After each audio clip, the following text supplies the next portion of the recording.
అబ్బో మామ, ఏంట్రా ఎంతమంది జనాలు ఉన్నారు ఇక్కడ? మరి ఏమనుకున్నావురా?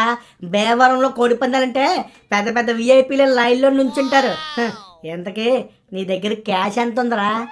అరే, నా దగ్గర ఇంకా 120 రూపాయలు ఉన్నాయి. మరి నీ దగ్గర ఎంత ఉన్నాయిరా? మావా, నా దగ్గర అంతా కలిపితే 40 రూపాయల వరకు ఉన్నాయిరా. ఛీ, చిల్లర పైసలు పోగేసుకుని నాతో పందానికి వస్తారా? చి ఒరేయ్, అలా పక్కకు పోయి ఆ జంతికలు చేయగడులు కొనుక్కొని తినండి రా వెదవల్లారా. అరే బాబు, ఇంతకీ పందెం ఎలా ఉంది? ఏంది బిల్డప్ బాబాయ్, బాండావా? ఏంది పందెం కాయడానికి వచ్చినావా? దుడ్లు తెచ్చినావా లేదా? డబ్బులా? ఓరే, ఈ పని బస్సును ఎప్పుడు డబ్బులతో పందెం కట్టలేదురా. ఈసారి నా మనవన్నే పనంగా పెట్టి ఆడుతున్నాను చూడు. చూడు బాబాయ్, నీకు ముందే చెప్తుండా, పందెంగా ఓడిపోయినాకో కోడితో పాటు నీ మనవడు రెండింటిని ఎత్తుకుపోతా. తర్వాత మాట తప్పావా మర్యాద ఉండదు.